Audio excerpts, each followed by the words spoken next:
I don't know if this is recording, I can't tell. All right, it looks like we're going. Hi, so I wanted to do this one problem with you really fast before we finished. We're trying to figure out the measure of an angle. And so the idea here right now is actually to just look and see if you know the answer, and then I'll show you how to do it. So like, can you look and do you recognize what's happening here? Do any of these look familiar? So that's like kind of your first question. And so what I notice is this is familiar, that since both sides are the same, that means this angle has to be something. So on this one, theta is 45 degrees. On this one, I've got 1 and 5, and I remember something with tangent and 1 and 5.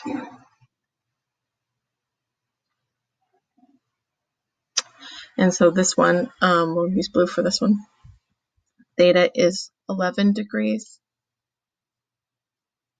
This one's not as perfectly clean. It rounds to 11.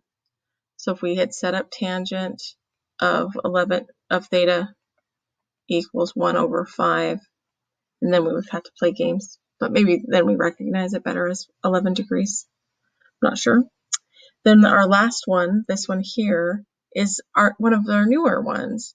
But on this one, theta is actually 60, because I recognize that 5 divided by 10 is 1/2. So maybe if I'd set up cosine of theta, and it would have been 5 over 10, I might have recognized it more quickly. Cosine of theta is 1/2. So the ideas here is that you just set it up.